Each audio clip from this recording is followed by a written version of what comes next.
Hi guys, welcome back to my YouTube channel vision coaching classes में आप सभी का स्वागत है। तो आज से शुरू हो रहा है विज़न कोचिंग क्लासेस में अंग्रेज़ी का न्यू बैच।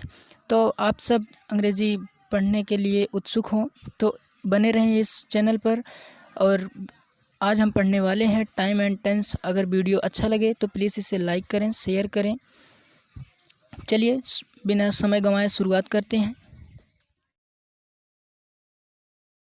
तो चलिए टाइम एंड टेंस, आज हम जानेंगे टाइम और टेंस में डिफरेंट क्या होता है। टाइम को हिंदी में हम क्या कहते हैं? समय। और टेंस को हिंदी में हम कहते हैं काल। तो काल का मतलब भी समय ही होता है और समय का मतलब भी काल ही होता है। लेकिन इसमें दोनों में देखिए डिफरेंस क्या होता है, समझिएगा, डीपली समझिएगा कि इन दोनों में डिफरेंस क्या होता है। टाइम का मतलब होता है समय ना, समय। लेकिन हम इस जो प्रेजेंट टाइम चल रहा है उसको हम देख लेते हैं, यानी क्या करते हैं, उसको वॉच करते हैं। क्या करते हैं? वॉच। देखिए डिफिनेशन हम कैसे बना सकते हैं, आसानी से इसे समझेंगे। टाइम का मतलब होता है वॉच, वॉच मतलब देखना, ठीक है।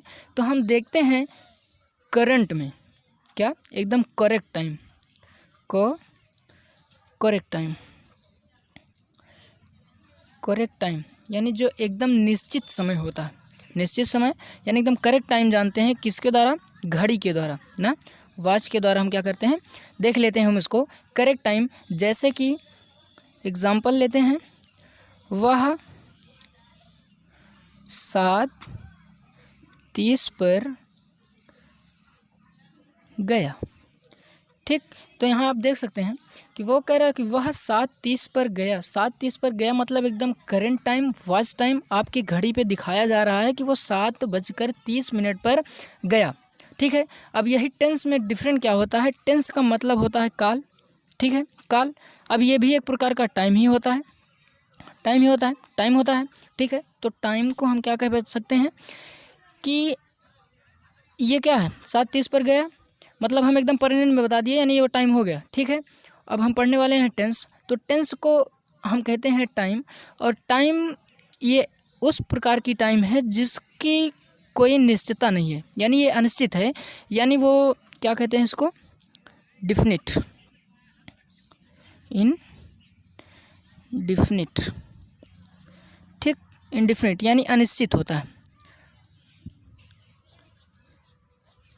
अनिश्चित, ठीक है। समझ में आ रहा है कुछ? अनिश्चित, ये इनडिफिनिट होता है, अनिश्चित होता है। तो अनिश्चित का मतलब, जैसे एग्जांपल देख लेते हैं, समझ जाइएगा पूरा एग्जांपल से।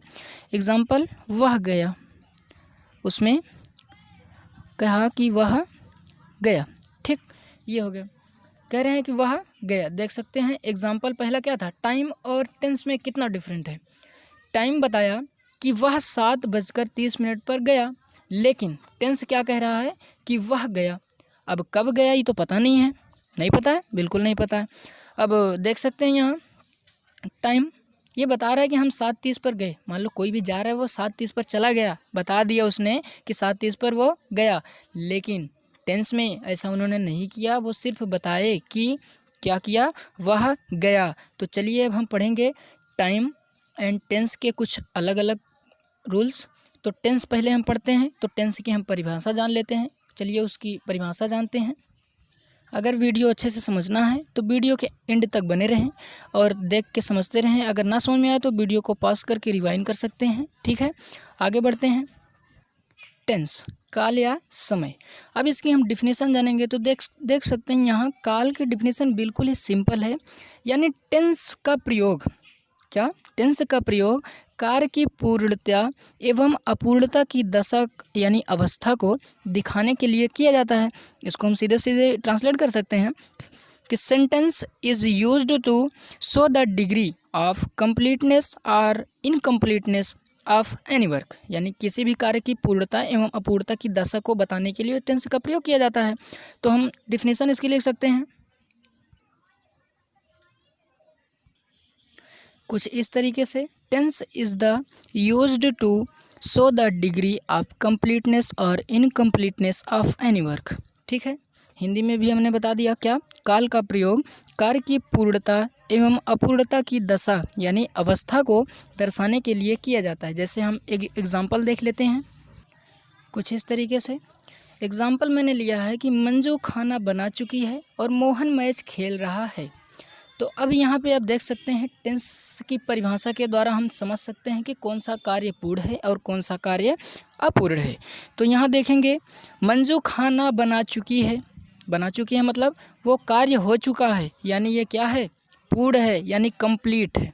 क्या है, कंप्लीट है। ठीक, लेकिन यहाँ कह रहे हैं कि मोहन मैच खेल रहा है।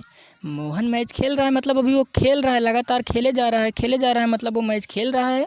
इसका मतलब वो अभी कंप्लीट नहीं हुआ है ना, अभी खेल रहा है ना, कंप्लीट नहीं हुआ है। इसका मतलब ये क्या है, इनकम्प्लीट। ठीक है, इनकम्प्लीट हो गया।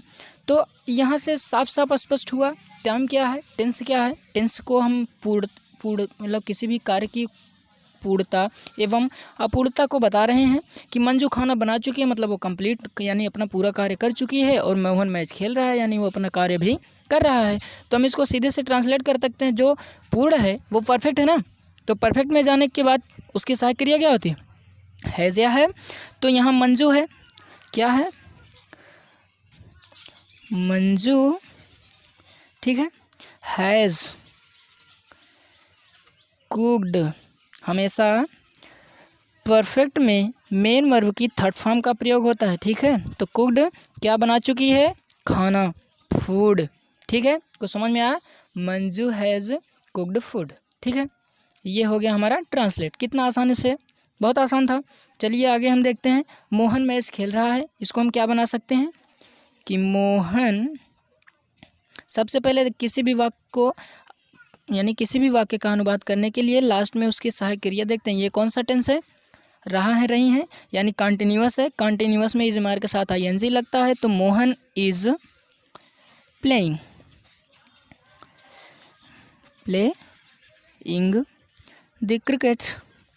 The cricket. ठीक, या फिर मैच, क्योंकि दोनों लिख दिया है मैंने। तो यहाँ हो गया Mohan is playing the cricket या मैच। ठीक है, समझ में आ गया है। तो आइए हम कुछ नियम जान लेते हैं, उसके बाद हम चलेंगे प्रेजेंट इंडेफिनिट टेंस में। ठीक है, तो नियम क्या है, यहाँ हम पढ़ने वाले हैं गोल्डन रूल्स ऑफ ट्रांसलेशन, यानी किसी भी वाक्य को हम इंग्लिश में ट्रांसलेट करने के लिए कुछ नियम्स बनाए गए हैं। तो कुछ नियम जो बनाए गए हैं उन्हें हम कहते हैं उसके स्वर्णिम नियम। स्वर्णिम मतलब एकदम गोल्डन नियम है, वो समझ लीजिए। चलिए देखते हैं कौन कौन से हैं। गोल्डन रूल्स ऑफ ट्रांसलेशन, अनुवाद के कुछ स्वर्णिम नियम। स्वर्ण मतलब होता है सोना। अनुवाद जिस तरीके से एक सोना चमकदार और अमूल्य होता है, उसी तरीके से ये कुछ रूल है जो कि एकदम अमूल्य है। ट्रांसलेशन में तो बिल्कुल एकदम अमूल्य है। तो हम देख सकते हैं ये कौन कौन से हैं। किसी भी वाक्य का अनुवाद करने के लिए हमें 5 बिंदुओं पर ध्यान रखना था। कितने, 5 बिंदु। अब वो बिंदु हैं कौन कौन से, 5 पॉइंट्स। नंबर 1 पे आता है हमारा वी, दूसरा टी, आई, एन और आर। ये हैं हमारे 5 बिंदु, B, T, I, N, R. तो यहाँ हम इसको पूरा फुल डेफिनेशन में समझ लेते हैं। तो वी का मतलब हमारा क्या होता है, वी का मतलब होता है verb to be, verb to be. और टी का मतलब वर्ब टू डू, यानी इसी के साथ एक और जुड़ा होता है, वो होता है वर्ब टू डू। ठीक है, अब जब यहाँ आई आता है तो आई हमारा होता है आइडेंटिफिकेशन। क्या, आइडेंटिफिकेशन।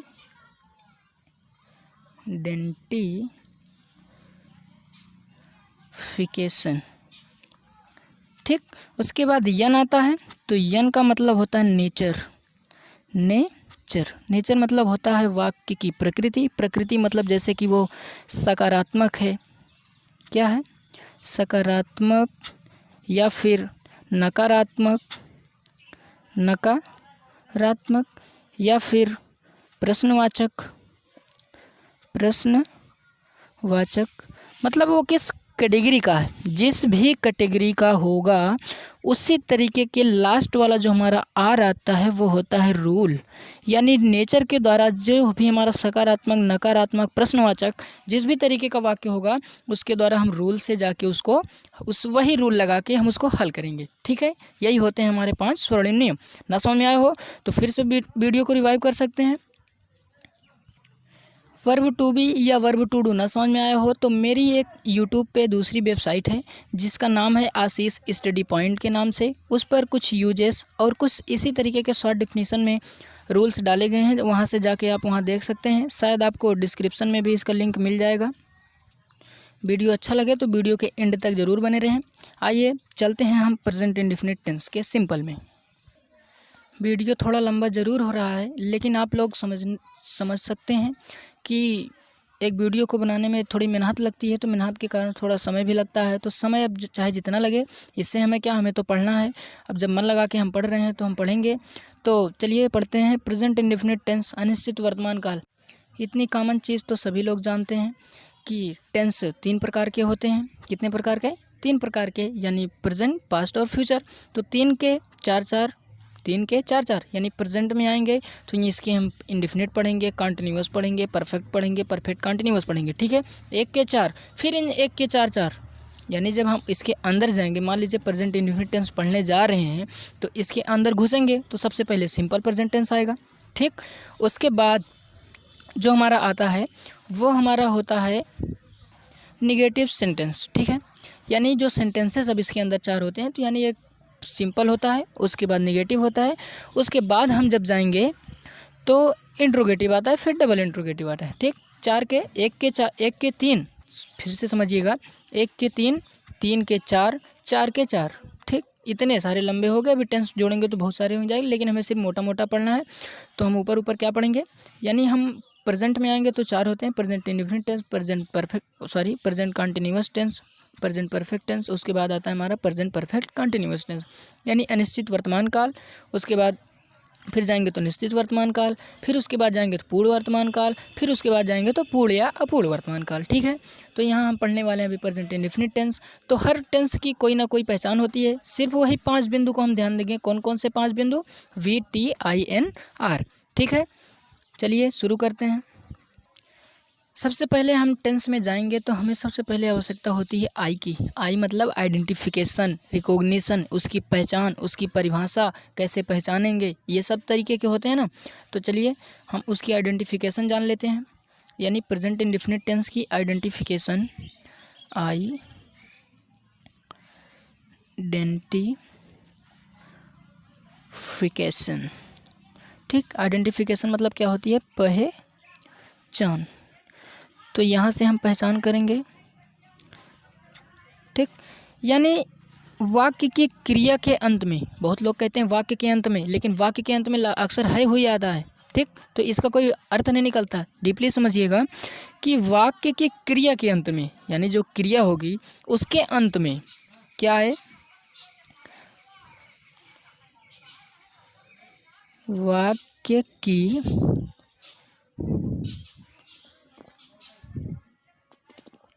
क्रिया के अंत में, ठीक, वाक्य की क्रिया के अंत में ता है, क्या? ता है, ती है, ते हैं, ETC इत्यादि शब्द आएंगे। ठीक है, ये पहचानने का तरीका है कि जिस वाक्य की क्रिया के अंत में ता है, ती है, ते हैं आएंगे वो हमारा अनिश्चित वर्तमान काल यानी प्रेजेंट इंडेफिनिट टेंस होगा। ठीक है, कुछ समझ में आया? क्या आएगा वाक्य की क्रिया के अंत में? ता है, ती है, ते हैं, इतने सब चीज़ आएगा। तो अब चलिए, अब उसके बाद वर्ब हो गया, वर्ब टू बी हो गया, वर्ब टू डू हो गया, आइडेंटिफिकेशन भी हम लोग जान लिए। अब इसके आइडेंटिफिकेशन के बाद उसका आता है नेचर। तो अभी हम क्या पढ़ रहे हैं?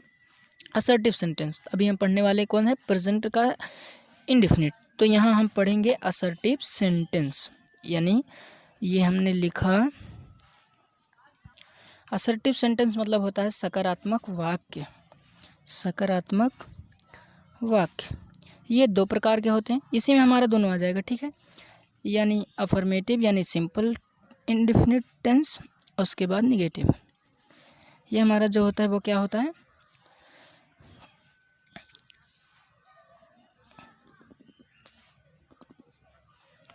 अफर्मेटिव, और यहाँ क्या होता है, निगेटिव। ये यानी ये क्या है, साधारण वाक्य है, और ये नकारात्मक वाक्य है। नकारात्मक यानी इसमें जो होगा वो नहीं करके आएगा, नहीं करके आएगा, और ये जो होगा वो हाँ में आएगा। ठीक है, तो यहाँ हम अभी पढ़ेंगे अफर्मेटिव सेंटेंस। अफर्मेटिव, चलिए रूल लिख लेते हैं इसके लिए।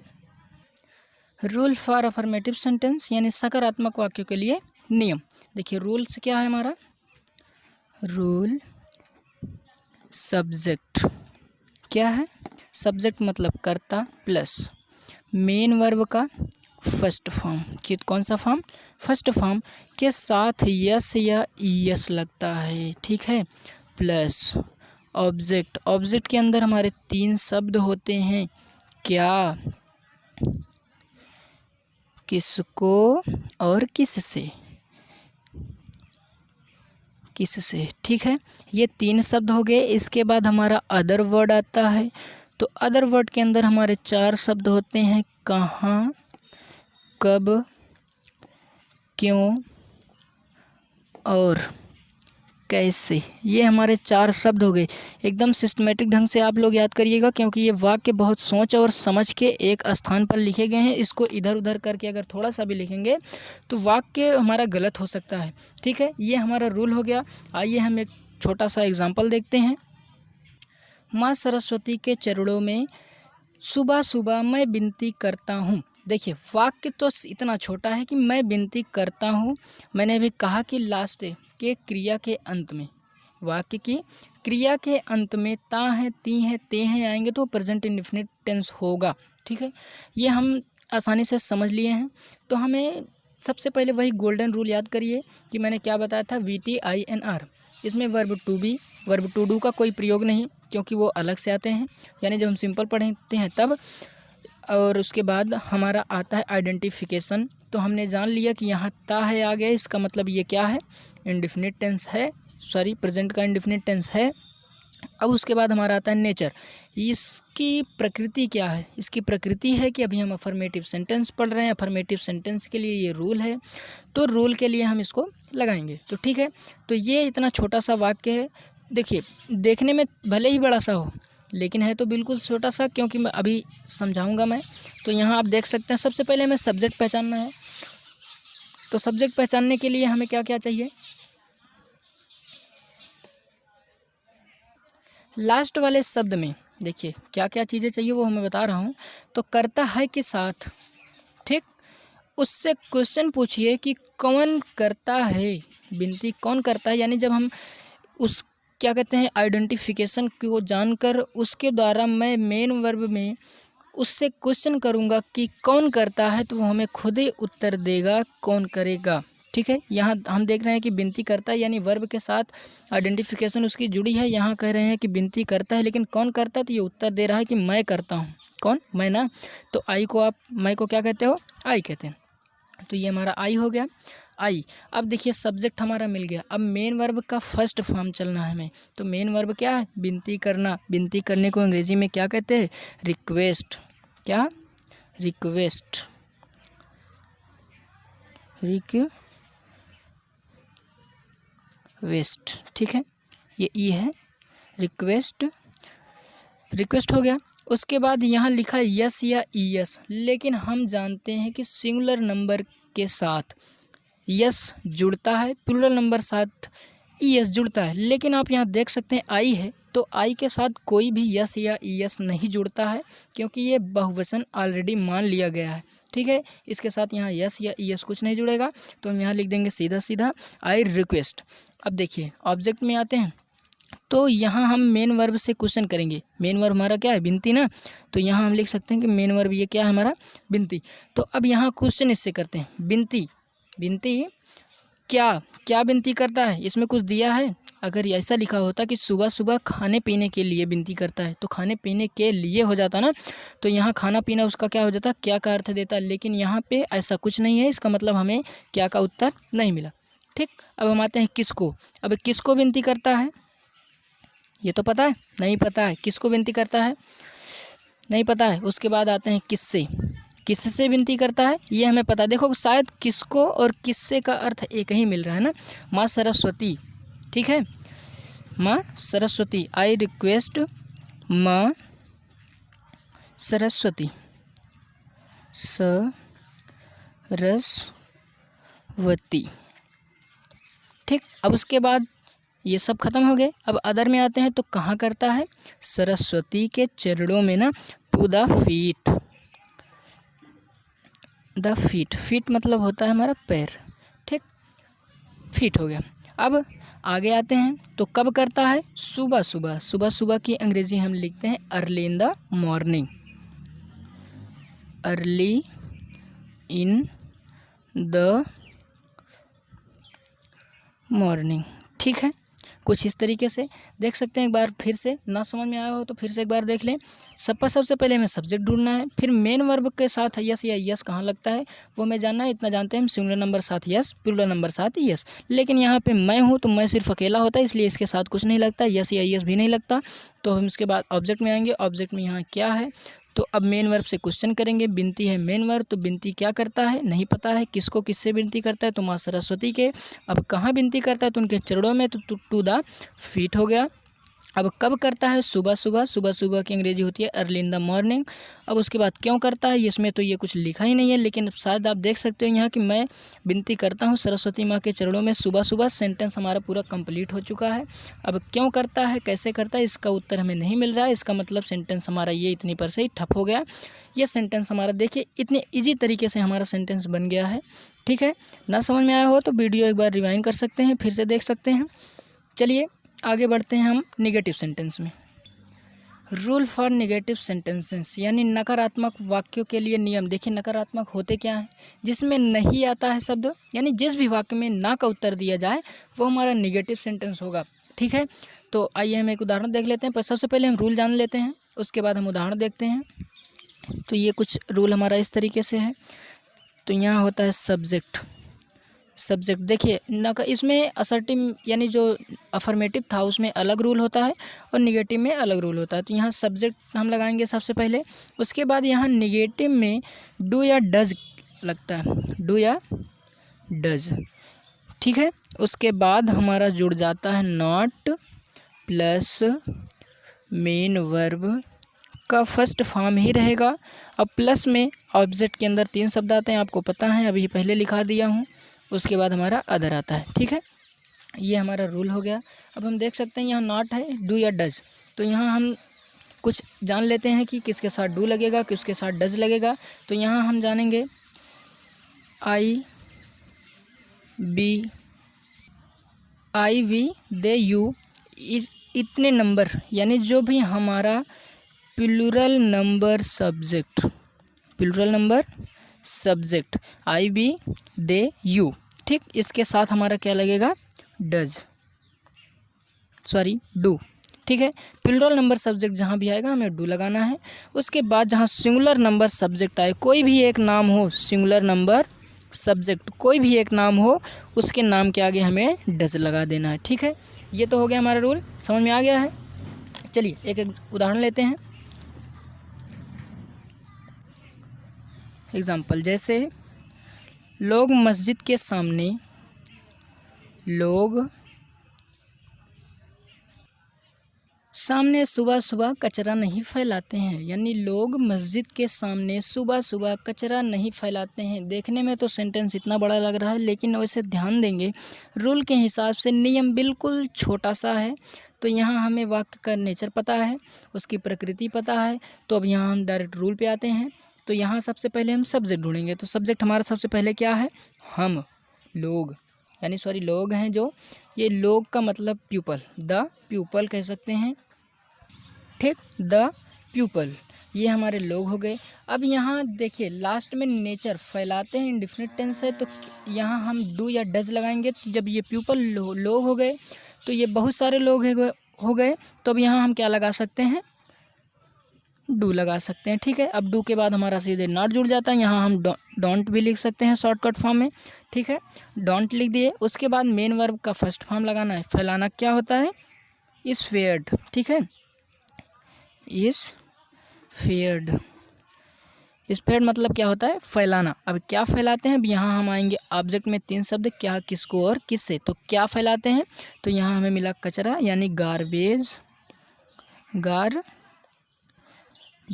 कितना आसानी से लिख दिया ना, गारबेज। उसके बाद देखिए अब आएंगे हम, क्या फैलाते हैं ये तो पता हो गया। अब किसको फैलाते हैं, किससे फैलाते हैं, कुछ नहीं मिला।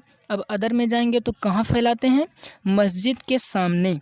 मस्जिद के सामने, चाहे फ्रंट ऑफ द मास्क लिखिए, सॉरी मस्जिद को हम मास्क कहते हैं, तो फ्रंट ऑफ द मास्क लिखिए या फिर before of the mask.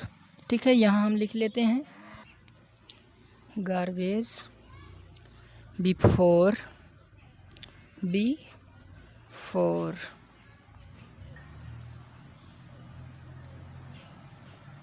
The mask, QUE। ठीक है, का की स्पेलिंग मुसलमानों में QUE लिखते हैं। उसके बाद अब क्यों फैलाते हैं, ऑब्जेक्ट में क्या होता है, कहाँ फैलाते हैं ये तो हमें पता हो गया। अब कब फैलाते हैं, तो ये कह रहे हैं कि सुबह सुबह की अंग्रेजी क्या होती है, early in the morning. Early in the morning. ठीक है, समझ में आ गया। इस तरीके से आप एक सेंटेंस नहीं, हज़ारों सेंटेंस नहीं, करोड़ों सेंटेंस बना सकते हो सिर्फ रूल के तरीके से। ठीक है, ये था हमारा आज वीडियो का पार्ट 1। इसके बाद हम जब आएंगे तो वहाँ हम इंट्रोगेटिव, डबल इंट्रोगेटिव पढ़ाएंगे। ये हमारे वीडियो का पार्ट 1 है।